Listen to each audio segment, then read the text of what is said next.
There were some good moments, and there were definitely some bad moments associated with NBA Summer League, but here are the three biggest takeaways that I did get from it.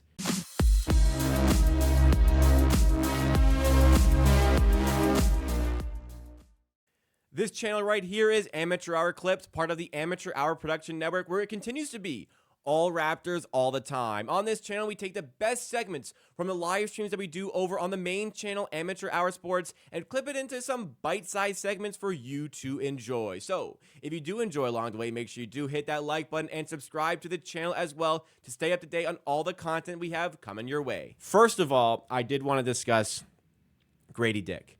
It was very clear that takeaway number one is Grady Dick is very good. And it's very refreshing to see because last year in Summer League, things didn't go exactly the way we wanted it to go for Grady Dick. It was a bit of a mixed bag in terms of his efficiency, had a bit of a shooting slump, and that shooting slump that Grady Dick had in Summer League spilled a little bit into the NBA regular season. It also eventually spilled into the G League, and it had some Raptors fans kind of setting off the fire alarms about Grady Dick, drafting him with the 13th overall pick with a lot of good players around him. You look at Keontae George, Jordan Hawkins, Cam Whitmore, who went after him, Brandon Podjemski, et cetera, et cetera. All these players went after him. The Raptors fans were seeing out the gates playing very well, thinking, wow, how do we get stuck with Grady Dick here? But I always maintained my confidence in the player. He was doing a lot of great things. Just a three-point shooting that wasn't there.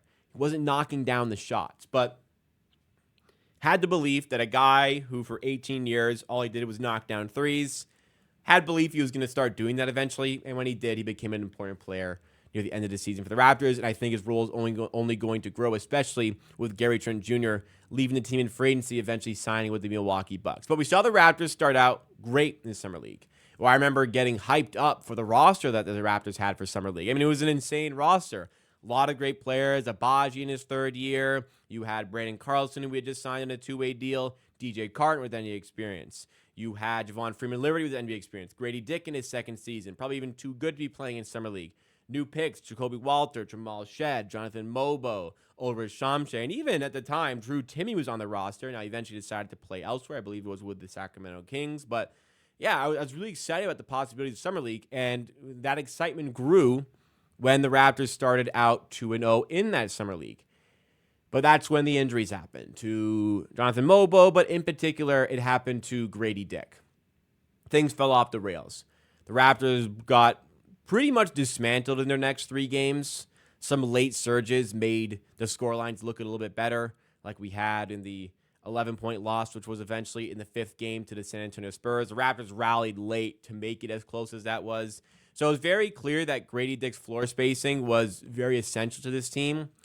And we really saw it in his first Summer League game as well, where he had 18 points, 10 rebounds, 6 assists, and 2 steals. Like just incredible numbers overall there for Grady Dick in a 91-69 victory there. Wish we would have seen him throughout Summer League to see his performances. Wish we could have seen, how good the Summer League team could have performed had he stayed healthy. But perhaps the injury wasn't super serious. Perhaps the Raptors in its first two games with Grady Dick had seen what they needed to see to confirm, all right, let's not risk injury with this guy. Clearly, he's ready to take on the next season. Because Grady Dick, even with the slump shooting numbers that we had at the start of the season, still produced a very nice season for the Raptors. Obviously, his minutes bulked up later on in the season, during the tank, during all the injuries, but he finished with 8.5 points per game, 43% shooting from the field, which needs to improve, but man, he shot the hell of the ball from three, 4 attempts per game, and he averaged nearly 37% shooting from three. That's a great sign, and that's would the slump at the start of the season factored into these statistics as well. Yeah, it's exciting times to see what the Raptors will be able to do with Grady Dick on their team down the line. Clearly, he is very good. That's the number one takeaway from Summer League. But also from Summer League, what was great is that we really got the fulfillment of the acknowledgement from the front office that the best way to build this team, the best way to build up the Raptors is through the draft. The Raptors for years have been trading away picks in the hope of turning this team of, with respect, relative nothingness into something. It was a team stuck in purgatory, not good enough to be a real playoff team, not bad enough to get a good draft pick, and continuing to sacrifice picks in hopes of being something greater.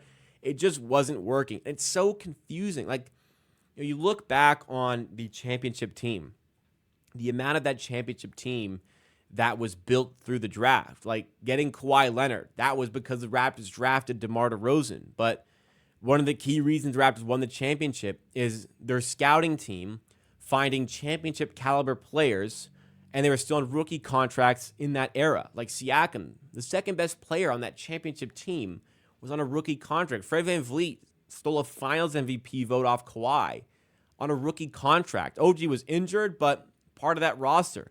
Rookie contract. Norman Powell, rookie contract. Like, the Raptors, they clearly know how to scout. They clearly know how to find talent in the draft, or even as an undrafted free agent for some cases. They seriously know how to develop players. So why forfeit your ability to draft players so often? Especially when you factor in that they're not great at attracting free agents on top of that. So what did they do in the 2024 offseason? They took those comments to heart, and they decided the way that we're going to build this team is through the draft. And by God, they did that. They drafted 4 players. They had 2 picks at the start of the draft. They ended it with 4 picks. They traded for the 45th pick, which got Jamal Shed, and they made a late trade to get the 57th overall pick and draft Ulrich Shamshay. But they also got Jacoby Walter with the 19th overall pick and Jonathan Mobo with the 31st overall pick. Promising signs for all 4 players. Certainly a little bit to be desired in some certain circumstances. For Walter, 3-point consistency. But we saw with Grady Dick, that wasn't indicative of who the player was. Jonathan Mobo, we think about the size. Is he going to be good enough to be an NBA big with that size? We shall see. Jamal Shed, how consistent will his shooting be? And Shamshay, he's a raw prospect, but we certainly saw some good signs there.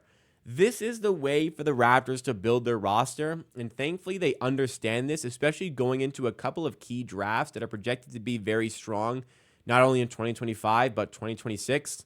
We're out of the shackles of the picks potentially conveying to the San Antonio Spurs, which means the Raptors have the ability, if they would choose, to trade any future pick, basically, that they have, any future first that they have. But hopefully this is a sign that there is an understanding that the draft is where they're going to get better, and they keep those picks. And I think that this draft was a good sign that that is going to be the case. That is the second takeaway. Third takeaway, unfortunately, is that we're going to build to the draft, but it's going to take a while. There's going to be a hunger and a desire for guys like RJ Barrett, who's already on a big contract, Manu Quickly, who just signed a big contract, and Scotty Barnes, whose big contract kicks in next season after recently signing his rookie max extension. There's going to be a desire to be good right away. There's going to be a desire to try and win games right away, but it just probably isn't going to happen that quickly. The way this kind of relates to Summer League is the type of players that are there that are going to fill out this roster. A player playing in Summer League, Jacoby Walter, as much as I have belief in him for the future, it's not going to happen right away. We saw where there could be some weaknesses from the start. We saw a lot of great things that suggest those weaknesses will not be weaknesses down the line, but they could be out the gate. And the same can be said for the other draft picks. But another guy who's going to have a key role for this team is Ochai Agbaji, who is going into his 3rd NBA season here.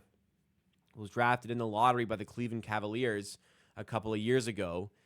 And the Raptors just lack big wing defenders, so they got to use Agbaji. But the way Agbaji played in that Summer League, unfortunately, does not give a ton of confidence into what he can bring this season. There's just not somebody coming out the traps like Jacoby Walter, who you can understand there being maybe a bit of an adjustment phase to the physicality, the new 3-point line. But Agbaji was the seasoned vet of this Summer League team. And typically, with third-year guys going to Summer League, you got to look way too good to be there. Like, if you're there as a third-year player, you got to be too good for them. And that just wasn't the case. And in some cases, it kind of felt like he wasn't even good enough for some certain circumstances. So that's got to fix up. That's definitely got to be a lot better going into the upcoming season for Agbaji. But I don't want to make this full segment about him, but we look at the depth chart for this roster. Like the starting 5 is decent. You've got Quickly, Grady Dick, who I think should start ahead of Bruce Brown, Scotty Barnes, RJ Barrett, Jakob Poeltl. It's a bit thin beyond that. Like David Mitchell, as much as I like him, good pickup for backup center. We'll see if that three-point shot's going to be consistent. Obviously, a good defender, but three-point shot consistency on offense. We'll see if it's there. Kobe Walter, there might be some growing pains, like I said with the player. Abaji's there. Olynyk is there. There's just certain holes there. There's holes on defense, especially in the rim protection, especially if Jakob Poeltl goes down. So we're banking on youth. We're banking on young guys, like I said in takeaway number 2. But this whole situation is going to be a process. Process is kind of an icky word at this point because of the way it was tainted by Joel Embiid and the Philadelphia 76ers. But that's the reality. It is going to be a little bit of a process.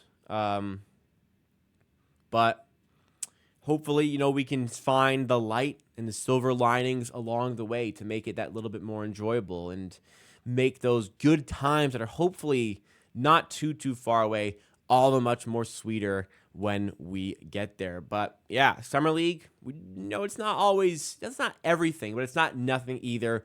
We definitely learned some things from it.